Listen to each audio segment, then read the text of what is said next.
जी अस्सलाम वालेकुम स्टूडेंट्स, क्या हाल चाल है। उम्मीद है आप सब खैरियत से होंगे। आज हम जिस टॉपिक को शुरू करेंगे वो है अरे और लूप्स का।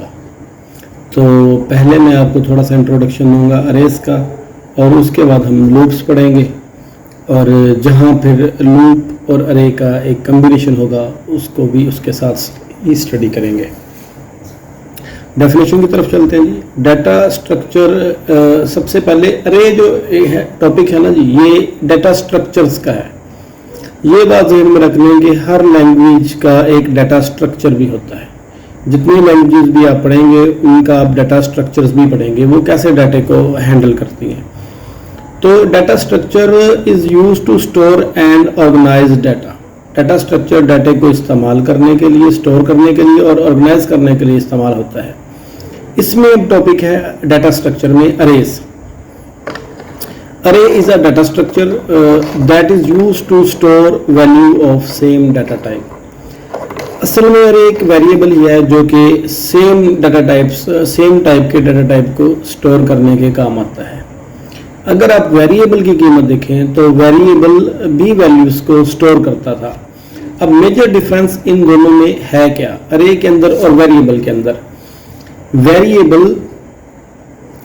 भी कीमत को स्टोर करने के काम आता है। मेरी बात गौर से सुनेगा, अपने फिगर की तरफ देखने की बात सुने जी। वेरिएबल भी में डाटा होल्ड करने के काम आता है और अरे भी डाटा होल्ड करने के काम आते हैं, लेकिन एक वेरिएबल एक टाइम में एक वैल्यू को होल्ड कर सकता है। अगर आप इस में देखेंगे तो मैंने एक वेरिएबल ए बनाया है और उसके अंदर 10 वैल्यू रखवा दी है।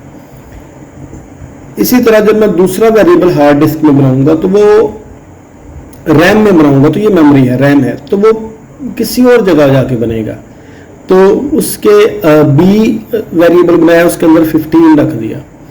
तीसरा वेरिएबल बनाया तो वो रैम में किसी डिफरेंट लोकेशन पे गया और वहां मैंने रख दिया c इज इक्वल टू 25। अब A B C 3 different locations पे स्टोर हो गए। बताना मैं आपको ये चाह रहा हूं कि जो पहले मैंने आपसे एक तय किया था कि मैं बिल्कुल सिंपल आपको कंसेप्ट्स क्लियर करवाऊंगा। क्वेश्चन की एज इट इज रटा लगवाने की बजाय मैं कंसेप्ट्स में जाऊंगा कि ये है क्या, वेरिएबल में क्या होता है। फर्ज करें आप एक कॉलोनी में 3 भाई 3 प्लॉट्स ले लेते हैं जी। एक गली नंबर 1 में लेता है, दूसरा गली नंबर 3 में लेता है और तीसरा गली नंबर 5 में लेता है। तो अब जब आपने मिल बैठना है तो वो 3 मुख्तलिफ प्लाट्स में से 3 मुख्तलिफ स्ट्रीट्स में से आपको एक जगह इकट्ठे होना होगा। बताना मैं ये चाह रहा हूं कि अगर आपने ए बी सी इन तीनों को सम करना है तो आप लिखेंगे definitely sum is equal to A plus B plus C. तो आपको A B C 3 different location से उठाना होगा। इसमें 3, एक तो नंबर 1 की मेमोरीज दूर दूर पड़ी हुई हैं, नंबर 2 उसमें टाइम भी लग रहा है, नंबर 3 वो आपकी स्कैटर्ड एक डाटा पड़ा हुआ है, ए कहाँ पड़ा है, बी कहाँ पड़ा है, सी कहाँ पड़ा है। तो ये एक वेरिएबल की वर्किंग थी। अगर हम एक अरे की वर्किंग देखें तो actually array is known as adjacent memory locations. अगर यही 10, 15 और 25 आपने स्टोर करवानी है अरे के अंदर तो आप सिर्फ इतना सा काम करेंगे कि आप एक अरे बनाएंगे, इधर आ जाते हैं, अरे बनाएंगे और उसके साथ यूं अपने बड़ी ब्रैकेट्स में लिख देंगे उसकी रेंज 2। बस थी। अब जब आपने ये A2 लिख दिया तो हुआ क्या कि एक मेमोरी लोकेशन बन गई जिसके अंदर 3 वैल्यूज रखने की जगह है। अब इसके अंदर खाते चल क्या रहा है 0, 1, 2, ये 3 मेमोरी लोकेशन बन गई। और अगर आप देखा जाए तो इसको मैं ज़्यादा बेहतर यूँ बताना चाहूँगा, ये एक ही इस वेरिएबल की 3 मेमोरी लोकेशन बन गई है। ठीक है, अगर आपने डायग्राम की तरफ आए तो ये देखें A is equal to 3 A of 1, A of 2, A of 3 और ये तीनों आपस में मिली हुई हैं। 10, 15, 25, वही 10, 15, 25 मैंने इसके अंदर रखवा दिया। ठीक है, अब ये तीनों हर ऑपरेशन में, हर फंक्शन में एक साथ पड़ी हुई हैं। ये बिल्कुल ही ऐसा है कि जैसे किसी कॉलोनी में आप लोग प्लाट खरीदते हुए 3 भाई 3 प्लाट रिजर्व करवा लें, बिल्कुल जो एक दूसरे के नेक्स्ट नेक्स्ट नेक्स्ट यानी हमसाए में हो, साथ साथ हो। तो ये जो मेमोरी क्लोज है इनका भी बड़ा फायदा है। अब होगा क्या जी, ये एक ही 3 वैल्यूज थी, मैंने पहले एक की डेफिनेशन बता दी आपको कि a ऑफ 2, सही है जी, 0 1 2, ये 3 वैल्यूज को यूं स्टोर करेगा। अगर हम ये मालूम करने की कोशिश करें कि इसे हमने अपने उसमें लिखना कैसे है, इसका सिंटैक्स क्या है, तो एक थोड़ा सा आप इधर तवज्जो कीजिएगा जनाब। एक सिंपल वेरिएबल में हम लिखते हैं a is equal to 20, b is equal to 30 और c इज इक्वल टू 35। ये 3 वेरिएबल्स बन गए। ये 3 वेरिएबल्स बिल्कुल ऐसे ही मुख्तलिफ जगह पे बने। जबकि ऑन दी अदर हैंड अगर हमने ये 3 वैल्यूज स्टोर करवानी है अरे के अंदर, तो अरे है एक कनेक्टेड मेमोरी लोकेशन, तो हम इसे लिखेंगे a ऑफ 2 इक्वल टू 20 30 35। तो ये बिल्कुल ऐसे बन जाएगी। अब इसमें क्या हुआ कि आपको 3 वेरिएबल बनाने पड़े, यहां आपने सिर्फ एक वेरिएबल बना लिया और वो बनाया अरे टाइप का। अब होता क्या है, अरे की सिर्फ एक ही डेफिनेशन है और इस डेफिनेशन में जब तक आप ये लफ्ज ऐड नहीं करेंगे आपकी डेफिनेशन दुरुस्त नहीं तस्वर की जाएगी। वो ये array is used to store data items of same type, ये एक ही किस्म के डाटा आइटम्स को यूज करने के काम आता है। अपने फिगर की तरफ आए तो ये एक्चुअली रिप्रेजेंटेशन अरे की यूं हो रही है। ये इसमें मैंने आपको कोई इसकी डिटेल या सिंटैक्स कुछ बताने की कोशिश नहीं की, इनमें तो सिर्फ ये बताया 2 फिगर में डाटा कैसे मेमोरी में जाके स्टोर होता है। अब यहाँ वही बात मैं बता चुका हूँ कि तमाम वेरिएबल्स जनाब अली मेमोरी में मुख्तलिफ जगह पे स्टोर होते हैं, जबकि अरेज में एक दूसरे के से कनेक्टेड होते हैं। अच्छा, अब इसमें एक और आपको टेक्निकल सा पॉइंट बता देता हूँ कि ये जो a of 1, a of 2, a of 3 है ना, ये असल में इस a का ही पोर्शन है। जब हमने 3 वैल्यू स्टोर करवानी थी तो हमने a b c में तो यू करवा दी। अगर हमने अरे में 3 वैल्यू स्टोर करवानी है तो हम लिखेंगे a ऑफ 2। जो ही हमने a ऑफ 2 लिखा, कंप्यूटर के अंदर जनाब एक मेमोरी बन गई, ये वाली जी, ऐसी एक मेमोरी बन गई जो कि 0 1 और 2 से शुरू होती है। अब जैसे ही आप इनमें वैल्यू स्टोर करवाएंगे 20 30 35, वो ऑटोमेटिकली यूं होती जाएंगी 20 30 35, ये वैल्यू स्टोर हो गई। सही है। अब इसमें एक टेक्निकल पॉइंट ये भी है, फर्ज करें आपने किसी एक वेरिएबल की वैल्यू कॉल करनी है, प्रिंट करवानी है, तो आप लिखेंगे प्रिंट एफ ए, तो ए की वैल्यू कॉल हो जाएगी। अगर आपने किसी भी दूसरे वेरिएबल की वैल्यू कॉल करनी है तो आप लिखेंगे प्रिंट एफ सी, तो उसकी वैल्यू 25 कॉल हो जाएगी। तो इसमें आपने वैल्यूज को कैसे प्रिंट करना है, तो ये वेरी सिंपल, बिल्कुल स्ट्रेट फॉरवर्ड वही तरीका है जो इसका है। आप ये देख लें 25 पड़ी कहाँ हुई है, 25 पड़ी है a ऑफ 3 में, तो आप लिखेंगे प्रिंट एफ a ऑफ 3, आपके 25 वैल्यू कॉल हो जाएगी। ठीक है। तो सादा वेरिएबल में वेरिएबल को डायरेक्ट नेम से कॉल किया जाता है, जबकि अरे में वेरिएबल को उसकी इंडेक्स नंबर से कॉल किया जाता है। ये जो a1 a2 और a3 है इसे इंडेक्स नंबर भी कहते हैं और इन वैल्यूज को सब्सक्रिप्टेड वैल्यूज भी कहा जाता है। ठीक है। अब इसकी आप एक एग्जांपल छोटी सी देखें जी, ऑपरेशंस हैं, एक वेरिएबल अरे को कैसे डिक्लेयर किया जाता है और इसमें वैल्यू कैसे स्टोर की जाती है।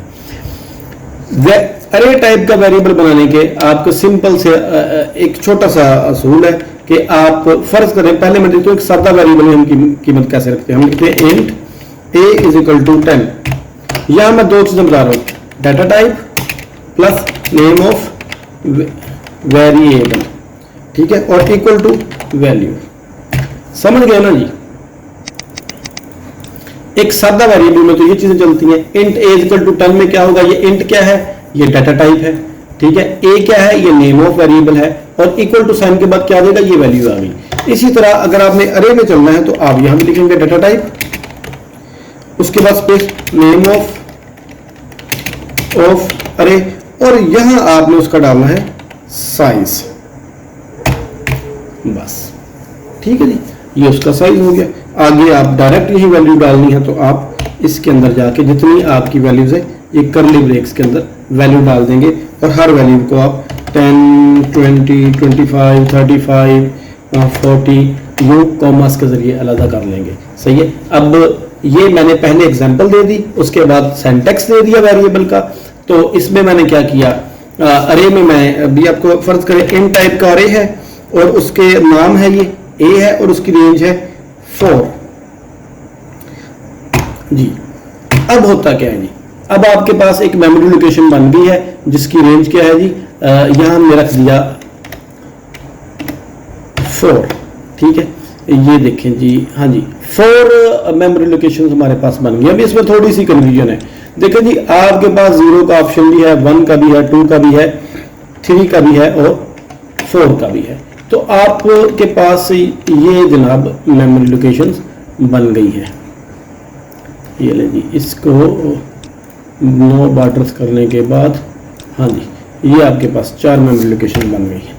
अब कुछ बच्चे ये काम करते हैं कि इनमें 3 वैल्यू स्टोर करवाते हैं, कुछ बच्चे इसमें 4 वैल्यू स्टोर करवाते हैं, कुछ बच्चे इसमें 5 वैल्यू स्टोर करवाते हैं। लेकिन आप ये देख सकते हैं कि इसमें स्पेस 5 वैल्यू स्टोर करने की है। अगर हम चाहें तो इसमें 5 वैल्यूज दे सकते हैं।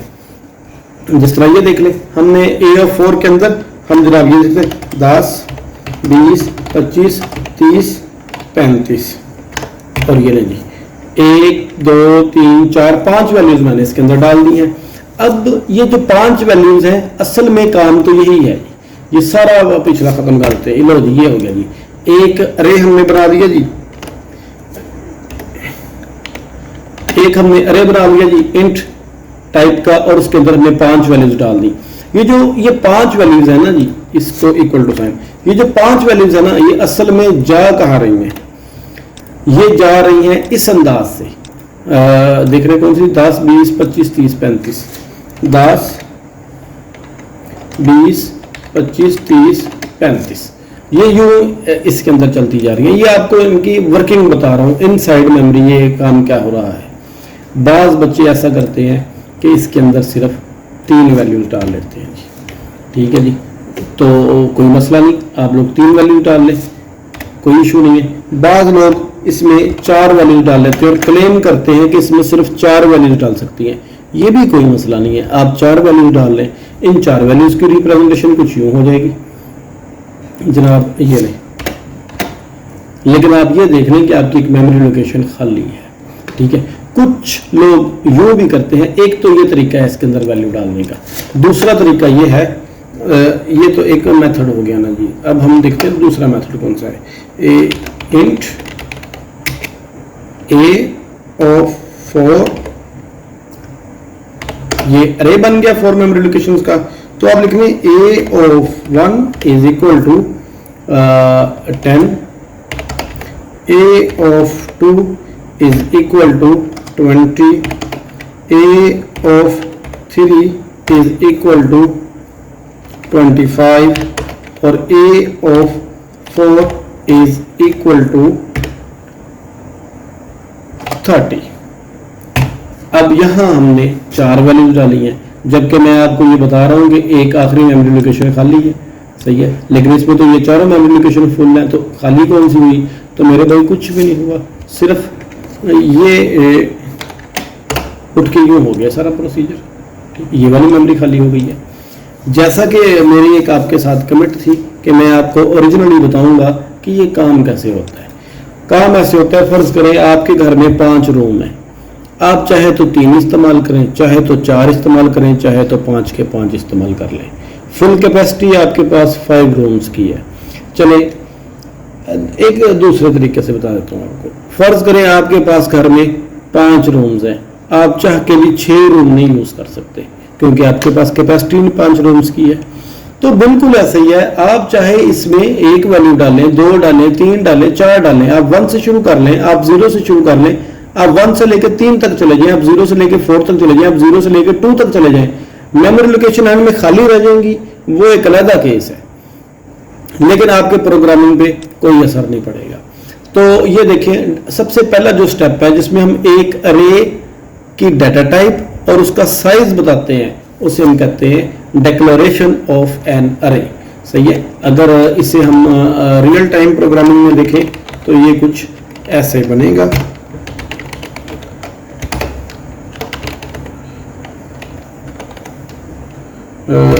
stdio.h मेन, ये लीजिए इंट ए ऑफ 4, ये लीजिए, ये डिक्लेरेशन आपकी होगी। सबसे पहले एक अहम काम कर लें, वो कर लें ये वाला, हाँ जी, ताकि आप लोग प्रोग्रामिंग को से सही तरह महफूज हो सके। ये लीजिए, ये जो स्टेप है इसे हम कहते हैं डिक्लेरेशन ऑफ एन अरे। इसमें हम किसी भी चीज़ के डिक्लेरेशन में हम एक्चुअली दो चीज़ें बता रहे होते हैं, नेम ऑफ वेरिएबल या नेम ऑफ अरे and its length. Name of अरे, उसकी डाटा टाइप और उसकी लेंथ, ये ज़हन में रखें। वेरिएबल में हम लेंथ नहीं बताते क्योंकि वहाँ तो एक मेमोरी लोकेशन होती है। इसमें डिक्लेरेशन जो है वो कंसिस्ट करती है जनाब इसकी नेम ऑफ वेरिएबल पे, डाटा टाइप पे, नेम ऑफ अरे पे और उसकी लेंथ पे। तो हमने यहाँ डाटा टाइप इंट बता दी, वेरिएबल का नेम ए बता दिया, अरे का नाम ए बता दिया और उसकी लेंथ दे दी 5।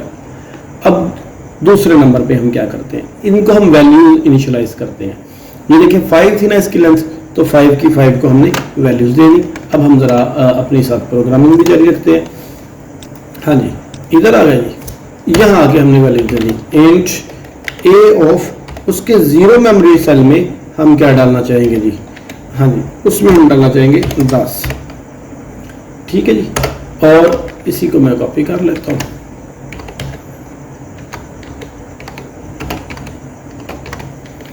अब उसके 1 मेमोरी सेल में क्या डालना चाहेंगे जी, 15। उसके 2 मेमोरी सेल में क्या डालना चाहेंगे जी, 25। और उसके 3 मेमोरी सेल में क्या डालना चाहेंगे जी, 40। और उसके 4th मेमोरी सेल में क्या डालना चाहेंगे जी, 50। ये तो हमारी इनिशियलाइजेशन होगी। ठीक है जी, आप ये देख लें इधर आके, ये चारों हमने 3 यहाँ थे, यहाँ 3 थे, वहाँ वैसे मैं एक्चुअली 4 बता रहा हूँ, तो ये मेमोरी इनिशियलाइज होगी। एक्चुअली ये इसके इंडेक्स नंबर में चलती जा रही है, समझ आ रही है ना। ये देखें जो हम ये काम कर रहे हैं, A0 1 2 3 4। इसका एक तरीका ये भी है इनिशियलाइज कराने का कि उसके आगे ही लेंथ 2 करली ब्रेक्स के अंदर, 2 मैनी ब्रैकेटों के अंदर कुल वैल्यूज लिख दें। ठीक है, अब ये तो एक काम हो गया जी। हम चाहे तो इसे यू भी कर सकते थे, यू लिख के जनाब यहाँ लिख दे 10 25 10 15 25 40 और 50, ये काम भी हम कर सकते थे। ठीक है, लेकिन फिर आपको पता नहीं था चलना कि हर खाने में कौन कौन सी वैल्यू घुसी है। ठीक है, दोनों तरीके वही है। यहाँ भी वही तरीका होगा कि 10 जो है पहले में जाएगी, 20 दूसरे में जाएगी, 25 तीसरे में जाएगी, जिस तरतीब से वैल्यू है उस खाने में वो खुद ब खुद ही एडजस्ट होती जाएंगी। तो अब ये काम हो गया जी, इतना सारा इनिशियलाइजेशन भी होगी और डिक्लेरेशन भी होगी। अब हम इसके ऊपर कोई ऑपरेशन परफॉर्म करते हैं। चले हम इसको वैल्यू को प्रिंट करवा कर देख लेते हैं। वैल्यू ऑफ ए जनाब 0 के अंदर हमारे पास क्या पड़ा हुआ है। ठीक है, परसेंटेज डी लगा देते हैं और यहाँ लगा के लिख देते हैं ए ऑफ 0। ए ऑफ 0 के अंदर हमारे पास क्या पड़ा है, ये आ गया जी। ठीक है, इसको रन करके देखते हैं कितनी गलतियाँ निकली हैं। ये लें जी, ये लें जी, किसी भी नाम से सेव कर दिया। फिलहाल तो कोई गलती निकली, इसे करते हैं रन। ये देखें वैल्यू ऑफ A0 10। ठीक है, एक थोड़ी सी खूबसूरती में पॉइंट रह गया, वो हम कर देते हैं यूँ। चले जी, ये लें जी, value of A0 is equal to 10। A0 में कितनी वैल्यू आ गई, 10। चलिए हम हल्का सा यहाँ चेंज कर देते हैं कि A ऑफ 0 में नहीं, हम करते हैं A ऑफ 4 में कितनी वैल्यू निकली। तो हम यहाँ भी 4 ही लिख देते हैं जी। ठीक है, ये लें जी, ये ले 4 लिख देते हैं और इसे यूँ करके देखते हैं ये इसने क्या काम किया। Value of A4 is equal to 50। A4 में कितनी वैल्यू आ गई जनाब, वैल्यू ये 50 आ गई है, प्रिंट हो गई है। ठीक है, ये काम चलता जा रहा है सारा इसमें। और ये देखें, यही मैंने किया है। 3 में 3 वैल्यूज लिखवा दी हैं, 4 वैल्यूज। उसके बाद बारी बारी मैंने सारी वैल्यूज आपको प्रिंट करवा के दिखा दी है। इस तरीके से भी कर लेंगे, ये देख लें अकेले अकेले और ये बराबर की भी वैल्यू दे दी है, A3 के 10, 15, 20, 25 दे दी है, और A ऑफ 0 में आप करेंगे तो ये पहली वैल्यू प्रिंट हो जाएगी, A ऑफ 1 को प्रिंट करेंगे 15 हो जाएगी, A ऑफ 2 को प्रिंट करेंगे 20 हो जाएगी, A ऑफ 3 को प्रिंट करेंगे तो ये 25 ऑटोमेटिकली हो जाएगी। ठीक है, अब इसके अंदर एक छोटा सा ऑपरेशन मैं करता हूँ। इस प्रोसीजर को हम कहते हैं वैल्यूज को कॉल करना, वैल्यूज को एक्सेस करना। ये प्रोसीजर हो गया था हमारा अरे की डिक्लेरेशन, ये हो गया था अरे की इनिशियलाइजेशन, और ये लाइन हमारी हो गई है वैल्यू को एक्सेस करना, कॉलिंग ऑफ एन अरे। एक छोटा सा और काम कर लेते हैं, यहाँ एक साथ ही मैंने एक सम का भी बना लिया थोड़ा सा, अगर आप महसूस ना करें तो। सम में मैंने जाके लिख दिया A of 0 plus A of 1 plus A of 2 plus A of 3 plus A of 4। ठीक है जी, ये लें जी, ये क्या हुई जा रहा है, चलें जी। अच्छा ये लें जी, इन सबको मैंने सम कर दिया है, और यहाँ लिख लूँ मैं सम ऑफ ऑल अरे इज इक्वल टू, यहाँ बस वो वेरिएबल में कॉल कर दूंगा सम का, और देखते हैं जी क्या निकलते हैं। जरूर जी, वन सम ऑफ ऑल अरे 140 आ गया, वेरी सिंपल, कुछ भी नहीं था। उसने चारों वैल्यूज जो सी थी अरेज की वो उठाई हैं, उठा के उसने प्लस प्लस करके सम कर दी और इसके अंदर स्टोर कर दी है। तो हम अगर फर्ज करें एक सिंपल वेरिएबल में काम कर रहे होते तो हमें क्या करना पड़ता है, A plus B plus C plus D plus E. तो अरे का एक मजा ये है कि यहाँ 4 है ना, तो आप 400 भी लिख सकते हैं। ठीक है, उसके अंदर वैल्यू आप एक चुटकी में डाल देंगे, वो चुटकी भी मैं आपसे भिजवाऊंगा इंशाल्लाह ताला जब वक्त आएगा। तो आज हमने अरे के डेफिनेशन देखी है, अरे की डिक्लेरेशन देखी है, अरे को इनिशियलाइज करवाना देखा है, और अरे को एक्सेस करवाना देखा है, और उसके मेंबर्स को कॉल करना भी देखा है। तो इंशाल्लाह ताला नेक्स्ट लेक्चर में मैं आपको मजीद अरे का थोड़ा सा डिटेल दूंगा, और कोशिश करूंगा कि लूप भी मैं सेम लेक्चर में ही अपने कवर करूं। तब तक के लिए इजाज़त दीजिए, अल्लाह हाफ़िज़।